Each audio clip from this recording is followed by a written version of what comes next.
One day I went to temple. When I come back home, my daughter wasn't home. In like 4 days after, then I get a text from her that she's okay.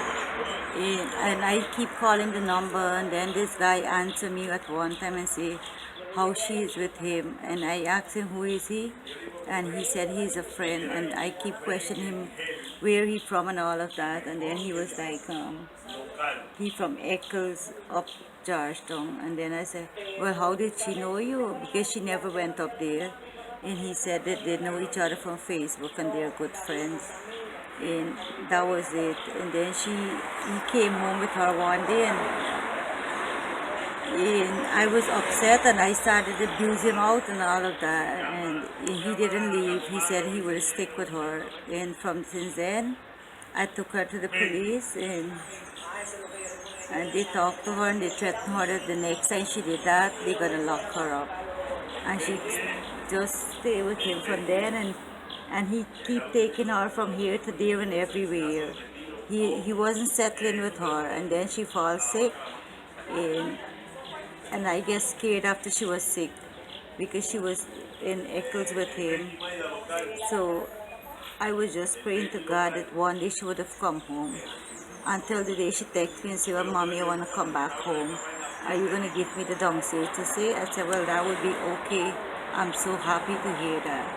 And she come back home, and she's here like about 2 months, or 2 months and a couple weeks now. And then my neighbors keep telling me how they should either beat you up all time in the day, and I don't be at home because I just work, and that was it. Because she never complained to me and say anything that he is hitting her. No, I never see the like mark of violence on her skin. She all keep it to herself. Yeah, I just asked her. She used to say that, Mommy, everything is okay with Ryan. Ryan is not a bad person. And for me, he was just an easygoing person. I never expect this from him because I always be by his side, because I say, you know what, he don't have a mother. And my daughter is with him, I would treat him as my own son.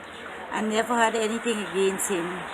So I don't know really what pushed him to this. But if he ever hear what I have to say, it's just that I never expected he would abuse my daughter like this and kill her and be so cruel to her. I never expect a person that would love you would hurt you that way. Even when she get together with this guy, her uncle, which is my brother, come and talk to her and say, well, let she go back to school.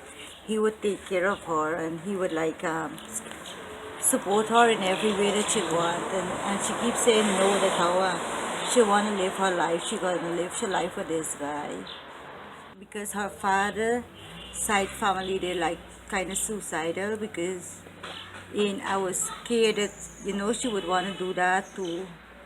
So I would just like talk to her a little, then I would be quiet and leave it as well. And then she's always say she would never kill herself because she don't want to go to hell.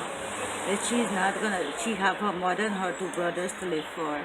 She have family to live for. She would never commit suicide. But I will always be scared for her, because I said, when you're in passion, you could do anything. Because the father committed suicide, and I think he had a sister who had committed suicide at a young age. And I always scared that, she could do that, because you when the father died, he was like threatened to kill them too.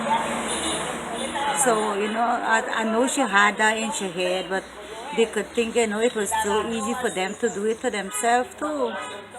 So I never go hard on her. I just like to talk a little to her, and I would cool down myself and just leave it as that. But this is so hard. I can't believe, this guy could have done this to my daughter. He really cruel her.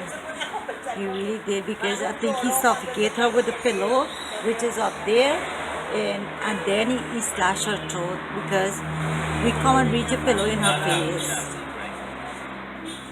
And then I from my own sense, I think like if he had slashed her throat before throwing the pillow in her face, the blood would have spilled all over. But then the the blood didn't spill, it just like keep draining. So I thought that, he just tied for her with the pillow and then he slashed her